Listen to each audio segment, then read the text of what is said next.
అందరికీ నమస్కారం.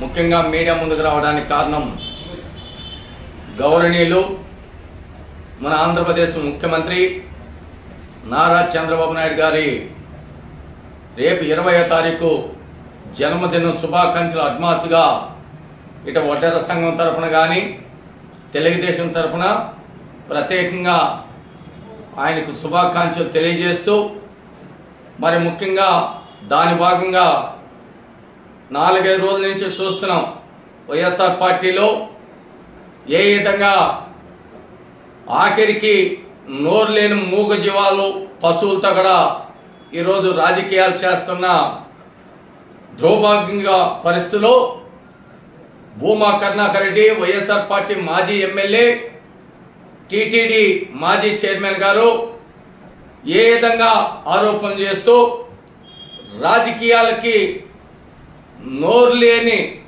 పశువులతో కూడా రాజకీయాలు చేయాలని చేపడుతున్న వైఎస్ఆర్ పార్టీకి పరాకాష్టాన్ని కూడా మీడియా ద్వారా కూడా తెలియజేస్తున్నా.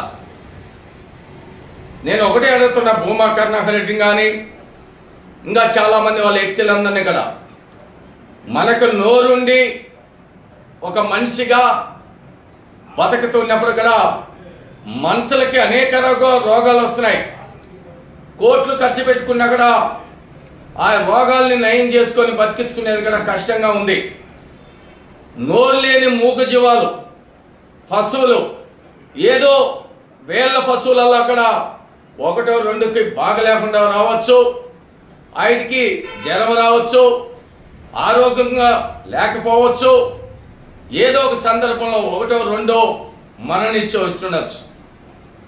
మనం మనుషులు గుండోళ్ళే రోజుకు వేల మంది చచ్చిపోతున్నారు. యాక్సిడెంట్ అయ్యో, జ్వరం వచ్చో, మోషన్స్ అయ్యో, రకరకాలుగా జబ్బులతో ఎంతో మంది ఈరోజు మనుషుల మానవత్వం మనుషులే గాల్లో కలిసిపోతున్నాయి ప్రాణాలు.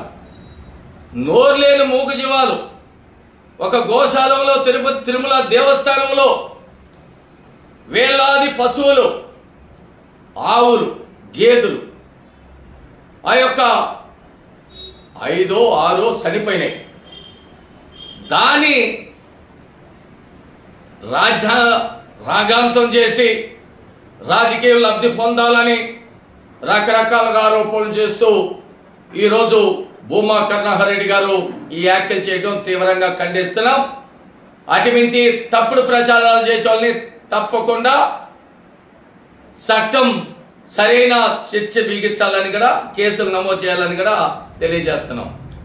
రెండోది, మొన్న అంబటి రాంబాబు గారు మాట్లాడుతున్నారు, రోజా గారు మాట్లాడుతున్నారు. ఈరోజు మేము బ్రహ్మాండంగా ఈ రాష్ట్రాన్ని ప్రజలకి అండగా ఉంటున్నాం, మా వైఎస్ఆర్ పార్టీ అవినీతిలో ఎక్కడా లేదు, మా ఎంత నీతిమాలిన మనుషులు ఎవరు లేదు, మా జగన్మోహన్ రెడ్డి మాజీ ముఖ్యమంత్రి గారు చాలా హరిశ్చంద్ర పక్కిళ్ళు, ఎక్కడ కానీ అవినీతి అనేది జరగదు, ఎక్కడ కానీ భూ కబ్జాలు చేయము, ల్యాండ్ మాఫియా చేయము, లిక్కర్ మాఫియా చేయము, ఇసుక మాఫియా చేయము, మైనింగ్ మాఫియా చేయము, చాలా నీతిమంతులని గొప్పగా చెప్పుకున్నారు అధికారం ఉన్నప్పుడు. కానీ ఈరోజు ప్రతిపక్షంలో మరి నిన్నటి రోజున A2గా ఉన్న విజయసాయి రెడ్డి గారు బల్ల గుద్దినట్టుగా మీడియా దగ్గరే చెప్పాడు, దీనికి వేల కోట్లు ముడుపులు అందాయి, అక్రమంగా మైనింగ్ అని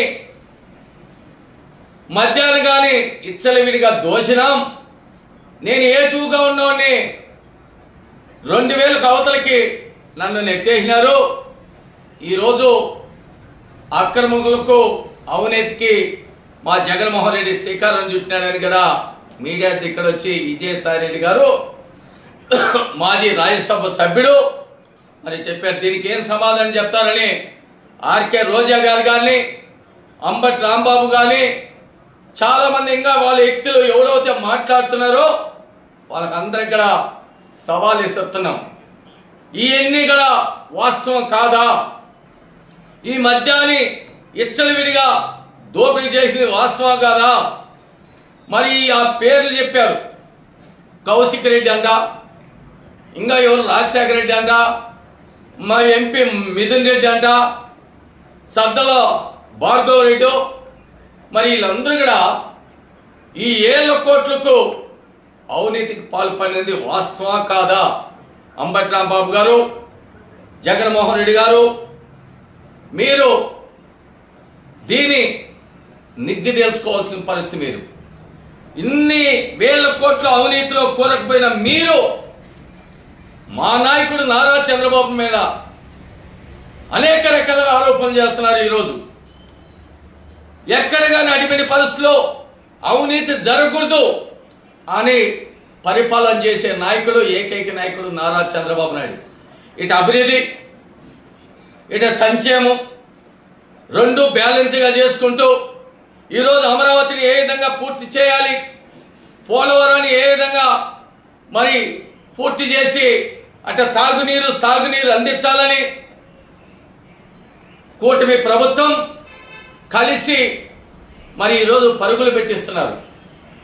మీరు 5 ఏళ్లలో 2019 నుంచి 2024 వరకు ఈ రాష్ట్రానికి మీరేం ఒరగబెట్టిందిలే, ఇరగదీసిందిలే. మీరు ఈరోజు మీడియా దగ్గరికి వచ్చి సూపర్ 6 అమలు చేయలే, ప్రజలకు ఇచ్చిన మాట నిలబెట్టుకోలేదు, సంక్షేమానికి పెద్దపీట వేయలేదు. అసలు మీరు మనుషులేనా? మానవత్వం ఉందా?